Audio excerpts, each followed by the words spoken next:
Hello, it is Tuesday, December 26th at 4:17 p.m.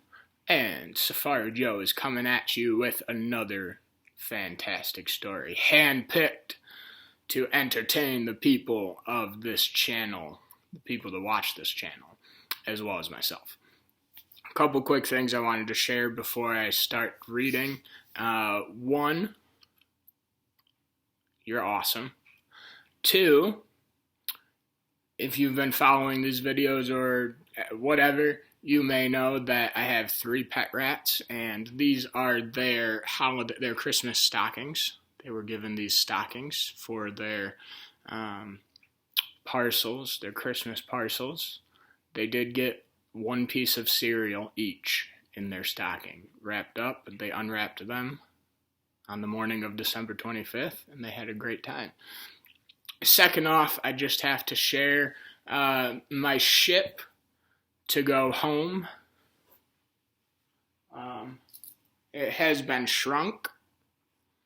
So looks like Safari Joe's going to be here for a little while. Not getting out of town anytime soon. Eventually I'll get back to my home planet. Alright, that's really all I wanted to share with you guys. Aside from this story might be made into a 2-part video because it is a little bit longer. It just depends on how quickly or slowly I read. While I'm reading this story, there will be a couple of times, just for the sake of it being best understood and easier to understand because it's an old story. There will be a few times where I change the word from something that it says in the story to just a simpler word, something more easy to understand. So this video is hopefully a little even more enjoyable to watch. If you're watching the whole thing, I hope you do. It's a good story.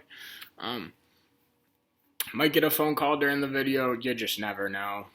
If I do, I might answer it. I might not. We'll see what happens. All right. Here we go. So the story I'm going to be sharing with you today is it's called Rip Van Winkle. Rip Van Winkle. It's a very good story. I just pretty recently read it for the first time, if I'm being quite honest, and I really enjoyed it. It's a old school classic. Been around for a long time. It's about 18 pages long. They're small pages, but that's why I say I might do a 2-part video. My plan is to just record, if I do a 2-part video, just record the whole thing and then upload both parts at the same time. I'm talking too much when there's this fantastic story for us to get to. So without any more blabber from me, Rip Van Winkle by Washington Irving. This story was written in the year about 1820. About the year 1820, somewhere around the 1819, 1820. So this is around 200 years old, this story. It's a good one. Still a good one. Remember, 200 years ago, people spoke differently. They used different words. They talked about different things. Then there were different things going on in the world. And without any more blabber, here we go. Whoever has made a voyage up the Hudson must remember the Catskill Mountains. They are a dismembered branch of the great Appalachian family and are seen away to the west of the river, swelling up to the noble height and lording it over the surrounding country. Every change of season, every change of weather, indeed, every hour of the day produces some change in the magical hues and shapes of these mountains, and they are regarded by all people, far and near, as perfect barometers. When the weather is fair and settled, they are clothed in blue and purple and print their bold outlines on the clear evening sky. But sometimes, when the rest of the landscape is cloudless, they will gather a hood of gray vapors about their summits, which in the last rays of the setting sun will glow and light up like a crown of glory. At the foot of these fairy mountains The voyager may have decreed the light smoke curling up from a village whose shingle roofs gleam among the trees just where the blue tints of the upland melt away into the fresh green of the nearer landscape. It is a little village of great antiquity, having been founded by some of the Dutch colonists in the early times of the province, just about the beginning of the government of the good Peter Stuyvesant, R.I.P. It says may he rest in peace, so I just said R.I.P. And there were some of the houses of the original settlers standing within a few years, built of small yellow bricks brought from Holland, having latticed windows and gable fronts surmounted with wreaths. In that same village and in one of these very houses, which, to tell the precise truth, was sadly time-worn and weather-beaten, there lived, many years since, while the country was yet a province of Great Britain, a simple, good-natured fellow of the name Rip Van Winkle. So when the country was still a part of Britain, of Great Britain, before we became America, Rip Van Winkle lived here. He was a descendant of the Van Winkles who figured so gallantly in the chivalrous days of Peter Stuyvesant and accompanied him to the siege of Fort Christina. He inherited, however, but little of the martial character of his ancestors. I have observed that he was a simple, good-natured man. He was, moreover, a kind neighbor and an obedient husband. Indeed, to the latter circumstance might be owing that meekness of spirit which gained him that such universal popularity. For those men are apt to be changing up some words here, well-liked abroad, who are under the discipline of a harsh home. Their tempers, doubtless, are rendered pliant and malleable in the fiery furnace of tribulation, and a certain lecture is worth all the sermons of the world for teaching the virtues of patience and long-suffering. An angry spouse may, therefore, in some respects, be considered a tolerable blessing, and if so, Rip Van Winkle was thrice blessed. Certain it is that he was a great favorite among all the good wives of the village, who, as usual, with the opposite person, took his part in all family squabbles, and never failed. Whenever they talked those matters over in their evening gossipings, they lay all the blame on Mrs. Van Winkle. So, what this is just describing really quickly, Rip Van Winkle is a really easy guy to get along with.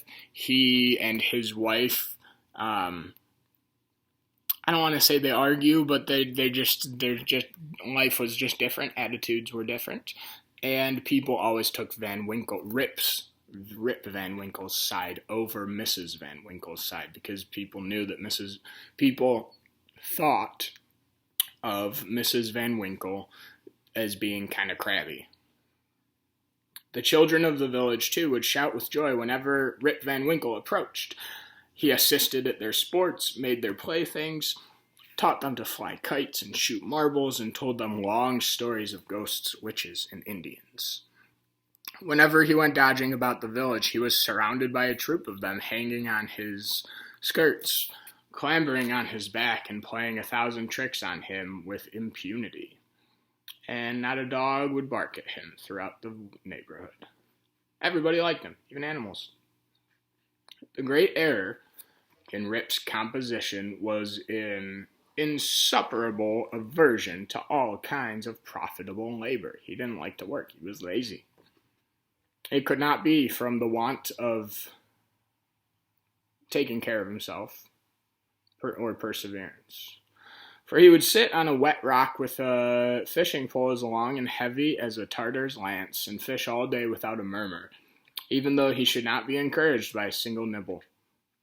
He would carry a fowling piece on his shoulder for hours together, trudging through the woods and swamps and up hills and down dale to shoot a few squirrels or wild pigeons. He would never refuse to assist a neighbor, even in the roughest toils. He was a foremost man at all country frolics, for husking corn or building stone fences. The women of the village, too, also used to employ him to run their errands and do such little odd jobs as their less obliging husbands would like to do for them. In a word, Rip was ready to attend to anybody's business but his own. But as to doing family duty and keeping his farm in order, he found it impossible. In fact, he declared it was no use to work on his farm. It was the most pestilent little piece of ground in the whole country. Everything about it went wrong and would go wrong in spite of him. No matter what he did, it'd go wrong. His fences were gone, were continually falling to pieces. His cow would either go astray or get among the cabbages. Weeds were sure to grow quicker in his fields than anywhere else. The rain always made a point of setting in just as he had some outdoor work to do, so that though his patrimonial estate had dwindled away under his management, acre by acre, until there was little more left than a mere patch of Indian corn and potatoes, yet it was the worst conditioned farm in the neighborhood. Oh wow, already 11 minutes on this video. His children, too, were as ragged and wild as if they belonged to nobody. His son, Rip, an urchin begotten in his own likeness, promised to inherit the habits with the old clothes of his father. He was generally seen trooping like a colt at his mother's heels, equipped in a pair of his father's cast-off galligaskins, which he had much ado to hold up with one hand, as a fine lady does her train in bad weather. Rip Van Winkle's son, who was also named Rip Van Winkle, was just about as lazy as Rip Van Winkle, the older one, and everyone figured, hey, he's gonna grow up to be like his dad. But people like Rip Van Winkle. Rip Van Winkle, however, was one of those happy mortals of foolish, well-oiled dispositions who take the world easy, eat white bread or brown, whichever can be got with the least thought or trouble, and would rather starve on a penny than work for a pound. If left to himself, he would have whistled away life in perfect contentment. But his wife kept continually dinning in his ear about his idleness, his carelessness, and the ruin he was bringing on his family. Morning, noon, and night, her tongue was incessantly going, and everything he said or did was sure to produce a torrent of household eloquence. Rip had but one way of replying to all lectures of the kind, and that, by frequent use, had grown into a habit. He shrugged his shoulders, shook his head, cast up his eyes, but said nothing. This, however, always provoked a fresh volley from his wife, so that he was fain to draw off his forces and take to the outside of the house, the only side which, in truth, belonged to him. So he and his wife were just always bickering. They were always getting into disagreements. So Rip, instead of arguing, just decided he would just go take a walk often. Like, that's how he would respond. Rip's sole domestic adherent, his one true family member, friend, love, whatever you want to call it, was his dog Wolf, who was as much of a follower and a good-natured spirit as his master. Mrs. Van Winkle regarded them as companions in idleness, and even looked upon Wolf with an evil eye as the cause of his master's going so often astray. True it is, in all points of spirit befitting an honorable dog, he was as courageous an animal as ever scoured the woods.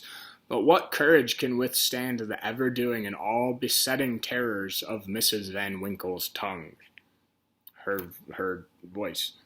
The moment Wolf entered the house, his crest fallen, his tail drooped to the ground or curled between his legs, he sneaked about with a gallows air, casting many a sidelong glance at Mrs. Van Winkle, and at the least flourish of a broomstick or ladle, he would fly to the door with yelping precipitation.